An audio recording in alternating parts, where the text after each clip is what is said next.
आज तो स्वामी चक्रपाणी जी, शुरुआत आपसे ही करते हुए, ये अपराधियों के साथ इतनी सिंपैथी आपकी कैसे जुड़ गई है कि पैसे भी मुहैया कराएंगे, कानूनी मदद भी देंगे तीनों को, क्योंकि जय श्री राम का नारा लगा दिया है तो अब आगे कातिलों को आगे बढ़ाने के लिए?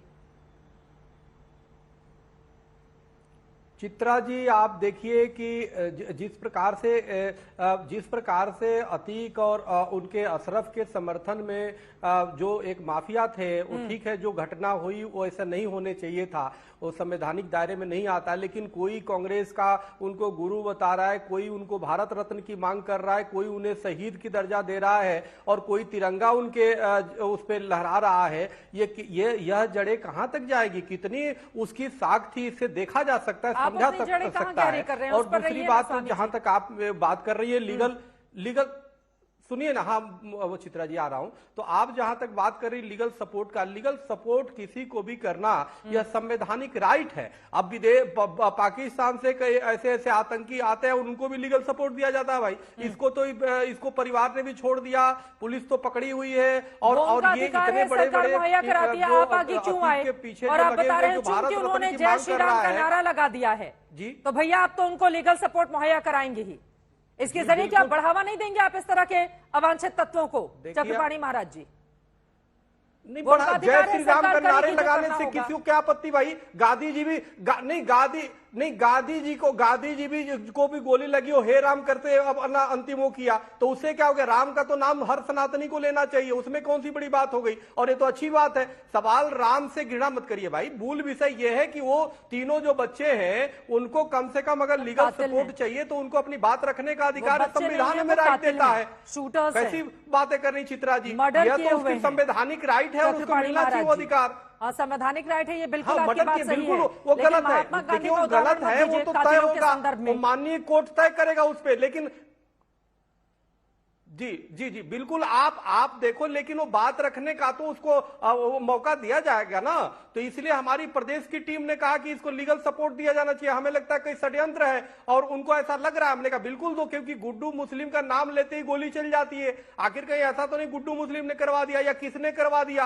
और अनेक अतीक के पीछे इतने राजनीतिक लोग हैं, आप जरा सोचो, इतने बड़ी कोई राष्ट्र भारत रत्न की मांग करने वाले लोग हैं, तो ये कुछ भी हो सकता है भाई। तो इसलिए निष्पक्षता से उन जो बच्चे उनकी बात रखी जाए, कम से कम जो अपराधी होगा उसको सजा होनी चाहिए, जो निष्पक्षता से लेकिन न्याय होनी चाहिए। इसलिए लीगल एड सबको मिलना चाहिए।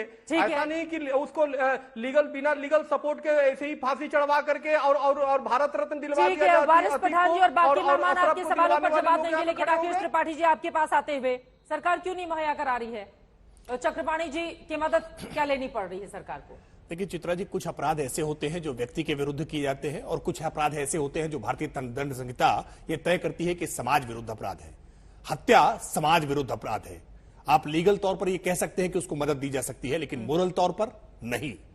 नैतिक मापदंडों के आधार पर वो हत्यारे हैं और हत्यारे के प्रति किसी प्रकार की सहानुभूति नहीं हो सकती है। मैं इस बात को बहुत जिम्मेदारी के साथ कह रहा हूं। यह मामला बेहद गंभीर और संवेदनशील प्रकृति का है, इसलिए इस पूरे मसले पर बयानबाजी करते समय लोगों को यह बात ध्यान रखनी होगी कि आपके इन बयानों के क्या प्रभाव या क्या दुष्प्रभाव लोगों पर पड़ेंगे। इसलिए इस पूरे मसले को लेकर के गैर जरूरी बयानबाजी से परहेज करना चाहिए। उत्तर प्रदेश की सरकार इस पूरे मामले को गंभीरता से लेते हुए इसमें एसआईटी गठन करने का काम किया। आपने रिपोर्ट दिखाई है कि कैसे पूरे मामले का सीन रिक्रिएट करके एक एक साक्ष्य के संकलन का काम कर रहे हैं, वैज्ञानिक आधार पर सारे तथ्य सारे तर्क जुटाने का काम कर रहे हैं, ताकि यह केस इसमें किसी प्रकार की गुंजाइश न हो। क्योंकि एक यह अपराध है, इस अपराध को किसी उदारता के साथ या किसी इसके प्रति सहानुभूति का भाव नहीं रखा जा सकता। यह बात सही है कि अतीक अहमद और अशरफ दुर्दांत हत्यारे। बीजेपी विधायक हैं, ये क्यों सारा श्रेय ले रहे हैं कि देखो बीजेपी ने क्या करवा दिया? अतीक अशरफ की हत्या का वो बीजेपी की पीठ थपथपाते हुए पब्लिक में नजर आ रहे हैं। आप के सहारनपुर से विधायक नहीं, मुझे लगता है देखिए, अतीक अहमद और अशरफ के आतंक का, उनकी दहशत का अंत हुआ है,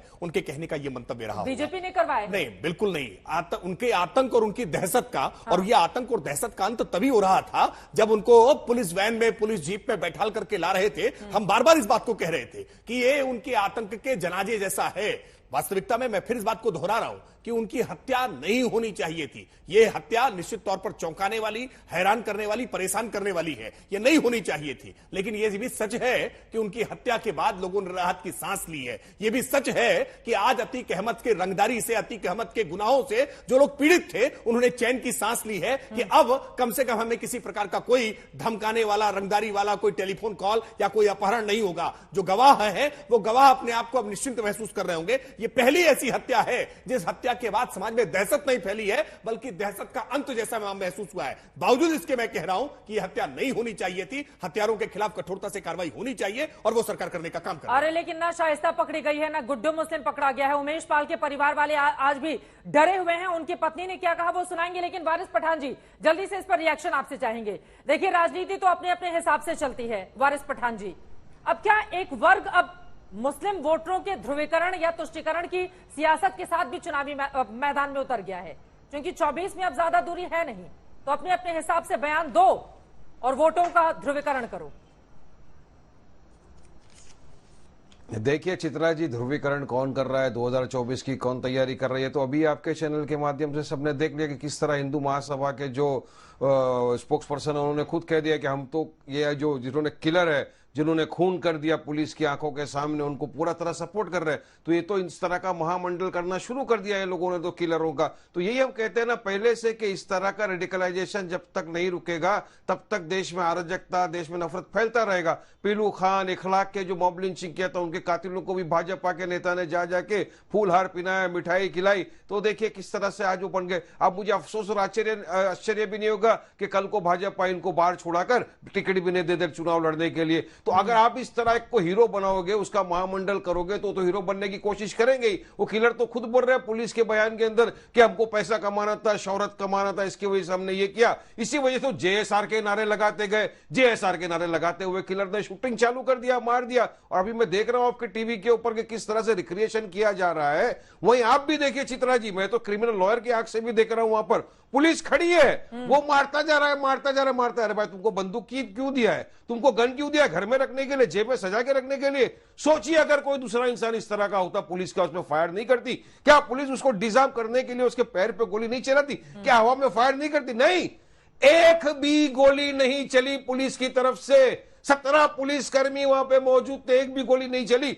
जबकि अतीक अहमद ने सुप्रीम कोर्ट की याचिका में कहा था कि मेरी जान को खतरा है, मेरी सिक्योरिटी बढ़ाई जाए। वहां पर स्टेट गवर्नमेंट ने कहा नहीं, कोई खतरा नहीं है, हम पूरी सिक्योरिटी देंगे। तो क्या ये खाक सिक्योरिटी दे रहे हो आप? उससे ज्यादा सिक्योरिटी तो अतीक के और अशरफ के कातिलों को दी जा रही है। आप हम टीवी में देख रहे हैं कि इस तरह से उनको लेके जाया जा रहा है कोर्ट के अंदर, जैसा कि वो कितना बड़ा कांड करके आए हैं जेएसआर के नाम पे। पूरी तरह से पुलिस उनको लेके जा रही है। अरे यही सिक्योरिटी अगर अतीक और अशरफ को दी होती तो आज पता चलता किसके कहां तार जुड़े हुए हैं, जेएसआर के नाम पे करके ये रेडिकलाइज करने का काम करते हैं, ये भावनाओं को भड़काने का काम करते हैं। मैं इसीलिए कह रहा हूं, जब एआईएमआईएम कहती है ना, तब मुझे बड़ा आश्चर्य होता है। सुनिए, मैंने अपनी बात खत्म नहीं की है। वो वारिस पठान आकर के ज्ञान दे रहे हैं, मैंने अपनी बात खत्म नहीं की। आपको वक्त मिलेगा बोलने का, पूरी कीजिए आप। अरे कातिल है, सभी लोग तो यही, उन्होंने बचाव तो नहीं किया राकेश त्रिपाठी ने, हत्यारों का बचाव तो किया नहीं है वारिस पठान जी। लेकिन वो कह रहे हैं कि बार बार जेएसआर की बात करके आप माहौल को बिगाड़ने की कोशिश कर रहे हैं।